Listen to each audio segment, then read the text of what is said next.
Everyone welcome back to my channel Ratna Mondal. তোমরা সকলে কেমন আছো অবশ্যই কমেন্টে জানিও। আর আমি তোমাদের সকলের প্রিয় রত্না।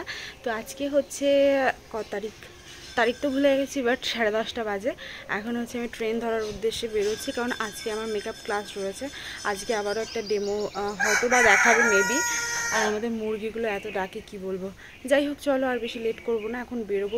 রেডি হয়ে নিয়েছি, ট্রেনটা পাবো না যদি এখন না বেরোই। তো ভিডিওটা স্কিপ না করে দেখতে থাকো, আশা করি তোমাদেরও ভালো লাগবে। তো চলো বেরোই। এই মাথা পোড়ার রৌদ্রের মধ্যে দিয়ে আমার যে ক্লাসে যেতে কতটা কষ্ট হয় সেটা তোমাদের সাথে কি করে শেয়ার করব। দেখতে পাচ্ছ গুটি গুটি পায় আমি কিন্তু একদম চলে এসেছি গোবরডাঙ্গা স্টেশনে। আর গোবরডাঙ্গা স্টেশনে আসার পর রোজ এই একটা ট্রেন দেখতে দেখতে জাস্ট মাথাটাই হ্যাং হয়ে যায়। চারিদিকের এত সবুজ প্রকৃতি দেখতে দেখতে যেতে কান্না ভাল লাগে। এই গাছতলাটা কিন্তু আমার খুব ফেভারিট একটা প্লেস বলতে পারো। দেখো চারিদিকটা কি সুন্দর লাগছে, পুরো একটা অন্য রকমের ভালোবাসার জায়গা বলতে পারো। তো এখান থেকে কিন্তু আমি হেঁটে ক্লাসে যেতে আমাদের প্রায় মিনিট 5 মতন লাগে। আর আমি একটা শর্টকাট রাস্তা দেখে নিয়েছি, এই কারণে এখান থেকে আমাদের যেতে আরও বেশি ভাল লাগে, কারণ আমাদের বেশিটা হাঁটতে হয় না। আর এই গরমে সত্যিই বিশ্বাস করো অবস্থা খুব খারাপ। তো ফাইনালি আমরা চলে এসেছি ম্যামের বাড়ির সামনে। তো দেখতেই পারছো এখন কিন্তু আমরা যাচ্ছি। আর আমাদের এই এক দরজা এই সেম জিনিস তোমাদের সঙ্গে শেয়ার করি আমি, কারণ যেটা আমি করি সেটাই তোমাদের সঙ্গে শেয়ার করি। এবার তোমাদের কেমনভাবে লাগবে, তোমরা কেমনভাবে জিনিসটা নেবে সেটা তো আর আমি জানি না, তাই না? তো সেই কারণে আমি আর 2000 years later. এদিকে তো আস্তে না আস্তে ম্যাম শুরু করে দিয়েছে আমাদের ক্লাস। আজকে হচ্ছে আমাদের ক্লাস শেখাচ্ছিল, মানে আমাদের আজকে ক্লাসে কার টোনে কেমন টাইপসের মেকআপ করলে মেকআপটা ফুটবে আর কি, সেটাই শেখাচ্ছিল। তো ফার্স্টেই জয়িতিকে ডাকলো। তো ওনাকে ডাকার পর ওর মুখে মানে এখানে তো এক একজন মানুষের ফেস টোন এক এক রকম, এক একজনের মুখের ফেসের কাটিংও এক রকম। তাই হচ্ছে যে যাকে মানে আলাদা আলাদা করে ডেকে সবাইকে শেখানো হচ্ছে যে কাকে কোনটা করলে বেশি ভালো লাগবে, কারটা বেশি প্রেফার করবে। তো এটাই আর কি হচ্ছিল। তো দেখতেই পাচ্ছো এদিকে কিন্তু খুব সুন্দর করে ফেস কাটিং, মানে ফেস কাটিং বলতে মেকআপ কাটিং করা হচ্ছিল, যে কতটুকু করলে ভালো লাগবে, কোনটুকু করলে কি লাগবে না লাগবে সেগুলোই আর কি দেখানো হচ্ছিল।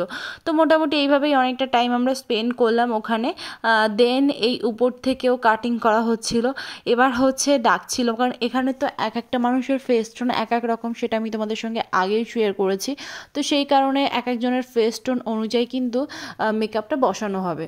তো এবার ডেকে নিয়েছে আমাকে, কারণ আমার মুখের ফেসটা একটু কী শেপ বলবো আমি নিজেই জানি না, কী শেপ মানে বলা যায় আর কি আমাকে। এদিকে ম্যাম দেখাচ্ছিল, কারণ আমাদের দুজনেরই কিন্তু ফেস টোন দুই রকম। আর আমি তো একটা জায়গায় 5টা মিনিটও চুপ করে থাকতে পারি না, সেটা তোমরা সকলেই জানো।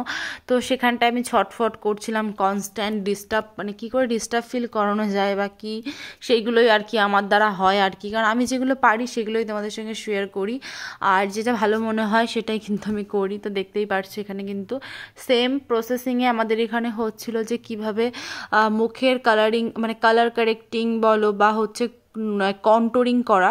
তো ম্যাম কিন্তু সেটাই শেখাচ্ছিল, মানে আজকের মেন পার্টটা বলতে পারো কন্ট্রোলিং করা কীভাবে করতে হবে বা কন্ট্রোলিংয়ের ব্যাপারটা সেটাই কিন্তু শেয়ার করছিল। তো এদিকে কন্ট্রোলিং কিন্তু আমাকে করা হচ্ছে, নাকটা কন্ট্রোলিং করা হচ্ছিল।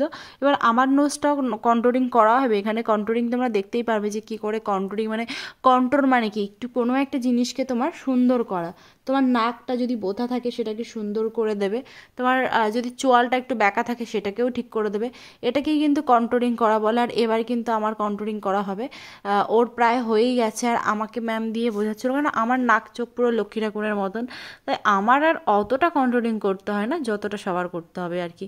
তো দ্যাস মানে একটু যোগ করছিলাম তোমাদের সঙ্গে। তো দেখতেই পারছো এদিকে কিন্তু ম্যামও সেম প্রসেসিংয়ে কন্ট্রোল করে দিচ্ছিল আমার নাক চোখ মুখগুলো, যাতে সেই জায়গাগুলো আরও বেশি একটা শার্ক লাগে দেখতে। কিন্তু কতটুকু কি হবে সেটাই বুঝতে পারছিলাম না। এদিকে ওর মানে আমার পাশে যে ছিল শিপ্রা সামথিং শিপ্রা, কারণ এখানে না আমরা সবাই নতুন, কাউকে সেরকমভাবে আমি তো চিনিই না। আমার তো নাম একবার মনে করলে আরেকবার আমার ভুলে যেতে হয়। আমি ঠিকঠাক কারোর নাম মনেই রাখতে পারি না। এই যে আমার পাশে যে ক্যামেরাম্যান রয়েছে তারও একটা ভুলভাল নাম বলে দিয়েছি হয়তো, মানে যেটা তার নাম না আমি মনে হয় তাকে সেটা বলে দিই। কি করব বলো তো, এটা আমার ফল্ট, আমি বুঝি এটা আমার ভুল, বাট নিচের ভুলগুলো শুধাতে চেষ্টা করি, বাট হয় না। যাই হোক, ম্যাম আমাদের খুব সুন্দর করে বোঝাচ্ছিল আর আমিও মন দিয়ে শুনছিলাম। কিন্তু বিশ্বাস করো, আমাকে যদি এখন ডাকা হয় আর বলা হয় যে একটু আগে ম্যাম কী বলেছে, আমি মানে পুরোপুরি ইজ ইকুয়াল টু জিরো, যে আমি জানি না, বুঝতে পারছি না। যাই হোক, ম্যাম তো আমাদের শিখিয়ে দিয়েছে, এবার আমাদের প্র্যাকটিসের ব্যাপার, যে প্র্যাকটিস করতে হবে। এই যে দেখো আমার মডেলকে আমি নিয়ে শুয়ে পড়েছি, মানে সরি বসে পড়েছি। তো মডেল তো আমার সাজতে যাচ্ছিল না, এই পাশের মডেলকে একটু দেখাচ্ছিলাম, আর আমার মডেলকে পুরো ভূত বানায় দিছি। এখন তো বেস কালারটা দিয়ে বেস বসাতে হবে। তো বেসটা সব থেকে মেইন পার্ট হচ্ছে বেস। বেস তুমি যত সুন্দর করবে মেকআপটা তত সুন্দর বসবে। তো দেখো এই মহারানীর মুখে মানে মুখের উপর আমি বেস কালারটা বসাতে গিয়েছিলাম, ভুংভাং হয়ে গেছে। আমার সাজাতে দিলে এই হয়। তো তারপর আমাদের টিফিন টাইম, এখন কিন্তু সবাই আমরা বসে পড়েছি। দেখো সকলে খাবার দাবার নিয়ে বসা হয়েছে, কে কী টিফিন খাচ্ছে সেগুলো দেখা দেখি ঘুরছিলাম।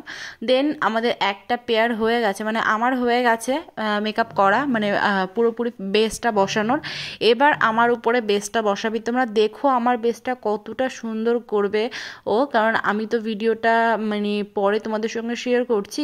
তো আমার মুখের বেসটাও এত সুন্দর বসাবে কি বলবো। কি করব বলো, আমার আগের বেসটা না, মানে আমি যার পর বেস করেছি তাকে তো দেখতেই পেলে আমার হাতের কাজ কত সুন্দর, যে কতটা সুন্দর হয়েছে। আর দেখো ও আমার মুখে বেসটা বসিয়েছে, কি দারুণ হয়েছে।